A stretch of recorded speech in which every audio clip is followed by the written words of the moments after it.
Bonjour et bienvenue sur la chaîne de la palette de la Merlette. Je suis Valentine, artisan fabricant d'aquarelles artisanales et illustratrice aquarelliste. Et aujourd'hui, j'ai envie de vous parler d'inspiration et de comment trouver des idées ou des petits coups de pouce pour relancer ou lancer l'inspiration et donc la créativité. L'année dernière, suite à beaucoup d'événements, j'ai eu un petit blocage créatif. Je vous en ai déjà parlé dans une vidéo sur le challenge de la Folktale Week, qui justement m'avait bien permis de me remettre en selle. Et je vous ai également expliqué que suite à ce challenge, j'avais réussi un peu à débloquer mon blocage, mon syndrome de la page blanche. Il se trouve que malgré le challenge, j'avais toujours plein d'idées, mais j'avais un petit peu de mal à m'y remettre. Donc, début 2025, j'ai décidé de mettre en place des petites astuces pour véritablement anéantir ce syndrome de la page blanche. Et j'avais envie de partager avec vous toutes les astuces que j'ai pu expérimenter, soit ces dernières semaines, soit auparavant, et qui pourraient vous aider à trouver vous aussi des idées, soit juste pour peindre un petit peu parce que ça fait un moment que vous n'avez pas pris les pinceaux et vous avez envie justement de vous dégourdir les pinceaux, soit vous êtes un peu en blocage et vous aimeriez bien vous y remettre. Et franchement, il faut le dire, il vaut mieux s'y remettre progressivement. Donc des petits coups de pouce comme ça, c'est parfois ce qu'il faut pour se remettre à la peinture. Donc j'ai rassemblé plusieurs idées à tester sans pression. Prenez ce qui vous intéresse, piochez et laissez-vous porter. Vous verrez pendant toute cette vidéo, je peins en fond un challenge qui s'appelle le Foxy Loire Challenge, qui est organisé par 2 copines sur Instagram, Claire la Panthère Loire et Julie Fantastique Madame Fox.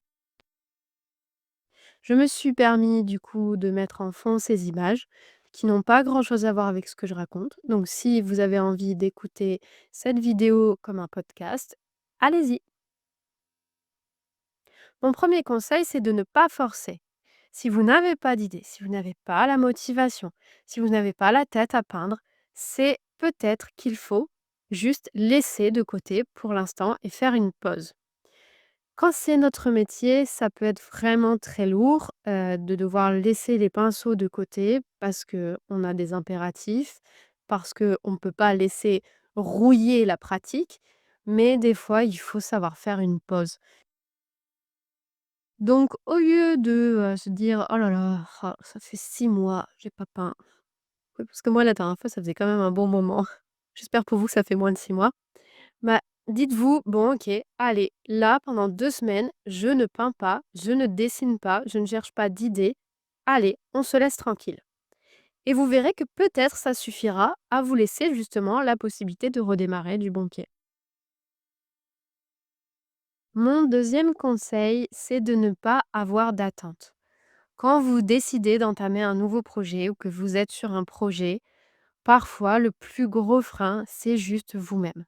Vous vous mettez une pression folle à vouloir absolument faire la peinture parfaite, faire l'aquarelle absolument celle que vous avez dans la tête. Et des fois, la pression fait que ça coince. Donc peut-être pour une fois, laissez-vous tranquille et dites-vous que vous n'allez pas faire un chef-d'œuvre. Juste peignez, faites-vous plaisir. C'est pas grave si c'est pas un chef-d'œuvre. On n'a pas besoin en fait que le résultat soit parfait ou instagrammable. L'idée, c'est juste aussi parfois de prendre plaisir parce que c'est avec le plaisir que va revenir l'envie de pratiquer. Personnellement, c'est un conseil que je m'applique systématiquement.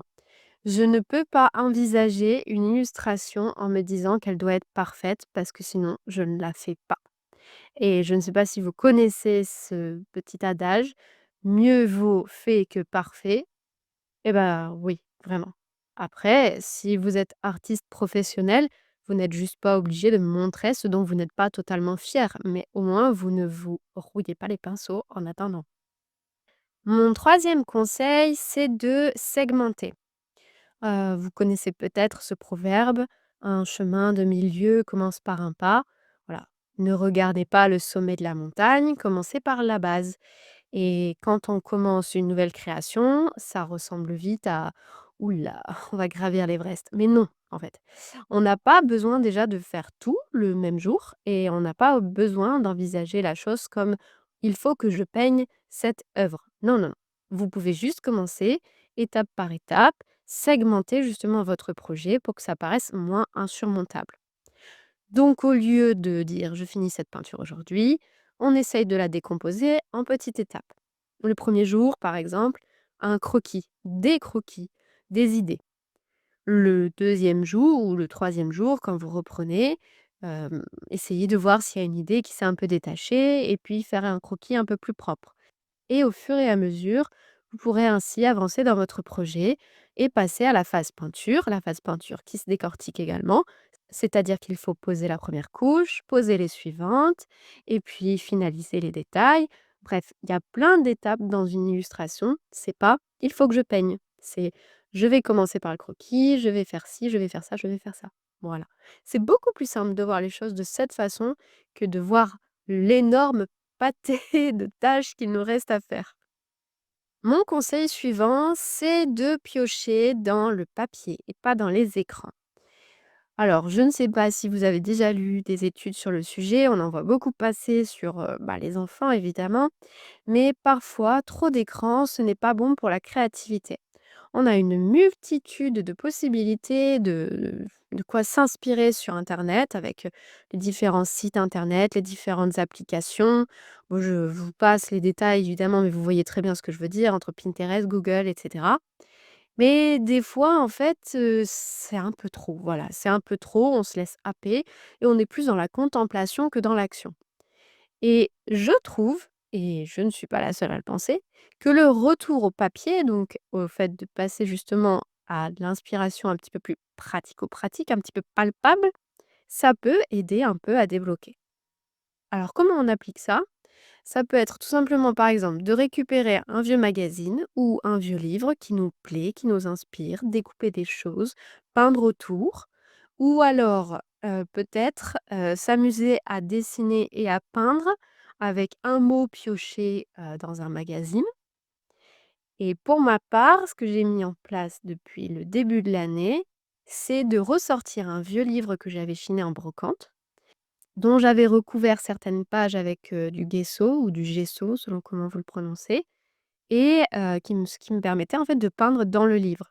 Où j'avais laissé en fait quelques mots visibles, ce qui me permettait en fait de guider un petit peu mon pinceau quand je me mettais à peindre. Et ça, je l'ai fait plusieurs fois par semaine, juste en mode lâcher prise. Il n'était pas question de faire quelque chose de magnifique, mais juste de patouiller, de m'amuser. Et ça m'a vraiment permis de reprendre les pinceaux avec un petit peu plus d'assurance pour des projets plus complexes. Mon conseil suivant, c'est de changer de médium ou de méthode. Je sais que on est parfois, déjà touche à tout quand on est créatif. On a déjà dans les tiroirs de la gouache, des crayons de couleur, de l'aquarelle, des stylos et cetera. Et si c'est le cas et que vous êtes déjà touche à tout, peut-être l'idée ce serait de changer plutôt de méthode que de médium. Je m'explique. Si vous êtes plutôt focalisé sur l'aquarelle, pourquoi pas tester autre chose? Par exemple, le crayon de couleur. Et si vous êtes déjà un peu touche à tout et que vous mélangez déjà les médiums, pourquoi pas tester des techniques, différentes? Si vous êtes plutôt du genre à peindre, du mouillé sur mouillé, quelque chose d'abstrait, pourquoi pas ne vous essayer à des choses plus précises avec la méthode sec sur mouillé ou sec sur sec? Pourquoi pas s'essayer à peindre avec, des ustensiles de la cuisine ou vos doigts au lieu de peindre avec un pinceau. Voilà, essayer de d'ouvrir un petit peu les possibilités, d'explorer sans dessin, au préalable, juste, en s'amusant mais en changeant de technique justement. Mon conseil suivant, c'est, d'aller prendre l'air. Bon, c'est assez, connu, on est plusieurs à trouver de l'inspiration dans la nature, quand on va randonner, quand on va se balader, dans le jardin, juste à observer les choses. Mais c'est vrai qu'il y a un autre aspect qui est intéressant, c'est tout simplement, en fait, de ne pas chercher les idées, mais bien de les laisser venir à soi. Et pour la petite anecdote, C'est exactement ce qui m'est arrivé ce mois-ci avec la création de la dernière aquarelle en édition limitée, la couleur éphémère, qui s'appelle Argus, puisque durant une randonnée avec mon mari, on a trouvé en fait un papillon Argus bleu qui se baladait un peu en même temps que nous, et ça m'a donné l'idée de faire une couleur inspirée de ses ailes, de ce beau violet, bleu-violet de ses ailes. Mon conseil suivant, c'est encore une fois un petit peu un dérivé des précédents, c'est de faire des essais libres et sans pression à l'aquarelle. Si vous êtes plutôt du genre à chercher des idées et à des sujets précis, à avoir des projets bien définis quand vous peignez, peut-être simplement jouer avec les couleurs et les pigments pourrait être une bonne idée. Pourquoi pas sortir un papier qui n'est pas trop coûteux ou qui vous plaît beaucoup et que ça vous fait plaisir de jouer avec, et puis plutôt vous focaliser sur les couleurs par exemple. Superposer des couleurs, faire des improvisations avec différents types de couleurs et de pigments. Je pense d'ailleurs à un exercice qui a récemment été conseillé par Lucie de la Pigmentière, où en fait elle peignait des taches, totalement libres et non contrôlées à l'aquarelle, et une fois que c'était sec, elle venait de dessiner par-dessus. Et le résultat était vraiment drôle. C'était pas Le but n'était pas de faire une œuvre d'art, mais c'était rigolo ou mignon, ou en tout cas ça permettait un petit peu de lâcher prise et encore une fois d'aller plus vers l'idée de créer que de faire une œuvre d'art. Et ce genre de jeu, ça peut vraiment débloquer. Si ça vous intéresse de voir d'ailleurs ce qu'a fait Lucie la Pigmentière, je vous mets son lien dans la description. J'en profite d'ailleurs pour vous dire que si vous aimez déjà cette vidéo, n'hésitez pas à mettre un pouce en l'air et peut-être à vous abonner pour la suite. Pensez d'ailleurs à activer la cloche des notifications parce que sinon vous ne verrez pas apparaître ma prochaine vidéo dans votre fil d'abonnement YouTube. Allez, je reprends avec le conseil suivant. Je conseille également de faire quelque chose que j'ai déjà expérimenté plusieurs fois et que je trouve vraiment très très chouette, c'est de se replonger dans des anciennes créations. À un moment donné de votre carrière, amateur ou professionnelle, vous avez forcément peint quelque chose dont vous étiez content. Et depuis, votre style ou votre technique a peut-être évolué. Ce que je vous conseille, c'est de vous amuser justement à reprendre cette création dont vous étiez content. Pourquoi pas sortir une peinture ratée d'ailleurs et essayer de la refaire. En tout cas, l'idée, ce serait de retravailler, soit le sujet en entier, soit changer de technique, soit changer de palette de couleurs, ou pourquoi pas vous concentrer sur un élément que vous avez bien aimé dans cette peinture et que vous aimeriez développer à ce moment-là. Mon conseil suivant, c'est, de vous faciliter la vie. Voilà, vous avez envie de peindre, mais vous ne savez pas dessiner ou en ce moment c'est un peu compliqué pour dessiner. En tout cas, vous n'avez pas envie de dessiner ou vous n'y arrivez pas. Et ben, pourquoi pas utiliser des astuces pour ne pas dessiner, mais peindre quand même. Celui que j'utilise pour ma part, c'est le papier calque. Alors ça peut être en allant chercher une image libre de droit. S'il vous plaît, respectez en effet le travail des artistes. L'idée, c'est pas d'aller décalquer le travail de quelqu'un. En tout cas, si vous le faites, c'est purement pour votre plaisir et vous ne le partagez pas sur les réseaux sociaux et vous ne dites pas que c'est vous qui l'avez fait, parce que ça s'appelle du plagiat. Mais vous pouvez du coup, oui, aller chercher une image libre de droit et la décalquer. Vous l'imprimez, vous la décalquez, soit avec du papier calque, soit avec une table lumineuse. Vous reportez ainsi un dessin que vous n'avez pas fait, mais qui vous permettra quand même de vous amuser ensuite avec l'aquarelle. Ça peut vraiment enlever une barrière et débloquer la créativité et personnellement, je l'utilise, c'est-à-dire que je suis souvent intimidée par la phase de dessin, même si je sais dessiner globalement. Et donc ce que je fais, c'est que quand j'ai un croquis que j'aime bien, mais que je me sens absolument pas capable de le refaire à l'identique sur mon papier aquarelle, puisque je ne dessine jamais sur le papier aquarelle directement, ben je le décalque. Je le décalque ou que je le reporte avec ma table lumineuse. De cette manière, j'arrive un petit peu à passer outre la difficulté du dessin et comme ça, je passe plus rapidement aussi ou plus sereinement à la phase aquarelle. D'ailleurs, j'ai montré comment j'utilise mon papier calque dans ma dernière vidéo YouTube du mois de janvier. Et si ça vous intéresse, je vous mets le lien dans la barre de description et je vous le remets aussi en haut de l'écran à droite. Dans le même genre d'idée, hem, c'est un petit peu un conseil, qui découle du précédent. Vous pouvez, aller piocher des idées dans des illustrations déjà existantes. Attention, je le répète, l'idée c'est pas de recopier, mais vous refaites à votre sauce quelque chose qui vous a plu, qui vous intéresse, en sachant que les sujets qui nous intéressent, qui sont ceux qu'on aime, c'est pas forcément ceux qu'on apprécie de peindre ou de dessiner. J'aime beaucoup, par exemple, regarder des fleurs et des paysages, mais je ne peins ni fleurs ni paysages. Je déteste ça. Mais j'aime beaucoup les regarder, je trouve ça très chouette. Ça me viendrait pas à l'idée du coup d'aller, refaire un paysage à ma sauce parce que j'y arriverai pas. Ça va pas me plaire. Mais par exemple, un illustrateur dont j'aime beaucoup le travail, pourquoi pas essayer de le reprendre à ma sauce? Un petit peu à la manière, vous savez, du challenge, Draws Senior Style, dessine-le dans ton style, mais je le fais de moi-même sans que l'auteur m'ait autorisée. Et du coup, de cette œuvre, je ne ferai rien. Encore une fois, je ne la mets pas sur les réseaux sociaux et je ne vais pas l'offrir à quelqu'un en disant que c'est moi qui l'ai peint. Oui, c'est moi qui l'ai peint, mais j'ai pas eu l'idée, donc attention au plagiat, s'il vous plaît. Je rebondis d'ailleurs sur le Draws Senior Style pour vous dire que les challenges créatifs et les défis créatifs, c'est un de mes sujets de prédilection sur la chaîne YouTube. Vous en verrez pas mal. J'ai déjà fait des vidéos sur donc le Draws Senior Style, sur la Folktale Week, sur Inktober. Les défis en général, je trouve, sont des super moteurs pour relancer l'inspiration. Parce que parfois, ce n'est pas la technique qui pêche, c'est plus les idées. Et à ce moment-là, avoir des idées qui nous sont suggérées peut vraiment nous aider. Et si vous êtes en décalé et que ce n'est pas encore Inktober, eh ben, essayez de regarder tout simplement les anciens prompts, les anciennes listes de mots suggérés.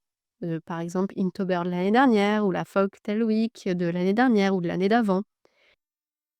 Je rebondis pour mon conseil suivant sur le fait de, avoir des idées pour peindre et dessiner.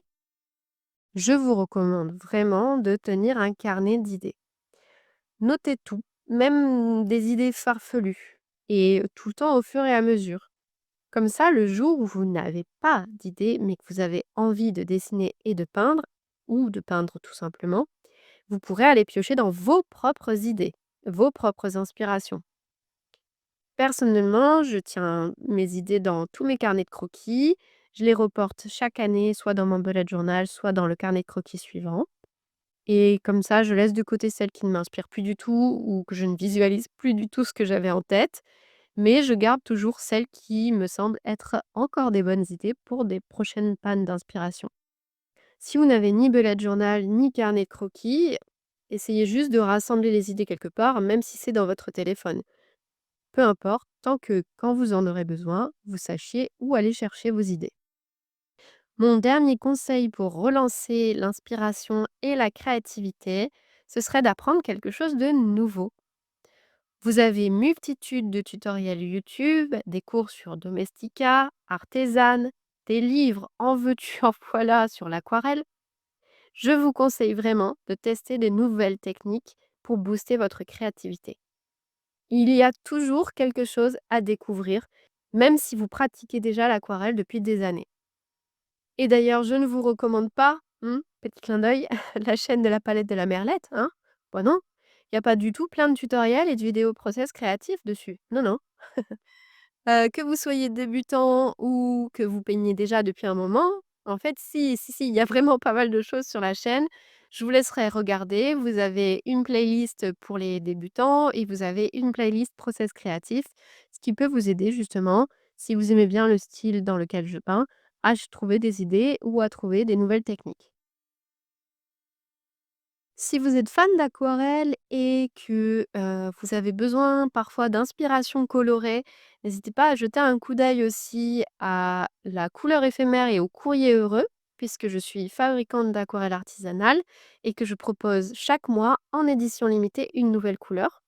Vous pouvez soit l'acheter ponctuellement, c'est ça la couleur éphémère, soit vous offrir ou offrir un abonnement de 3 ou 6 mois et ça c'est le courrier heureux. Ce qui fait que pendant 3 ou 6 mois, vous recevez chaque mois votre couleur en édition limitée directement dans la boîte aux lettres. Je vous mets le lien de mon site internet dans la barre d'infos et si vous avez des questions, n'hésitez pas.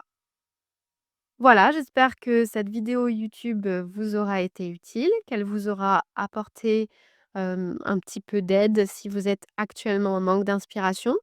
Si jamais c'est pas le cas, mais qu'à un moment donné ça pourrait vous servir, n'hésitez pas à vous enregistrer la vidéo pour, une prochaine fois, à la partager à quelqu'un qui en aurait peut-être besoin aussi.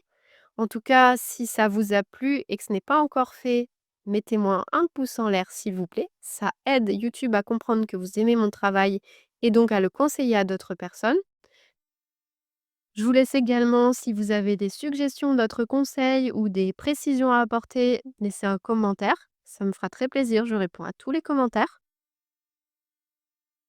Et on se retrouve très bientôt pour une prochaine vidéo. Dorénavant, je sors le deuxième jeudi du mois la vidéo, sur YouTube. Comme ça vous permet de savoir quand est-ce que sortira la suivante. Je vous remercie d'avoir suivi cette vidéo et puis je vous dis à bientôt.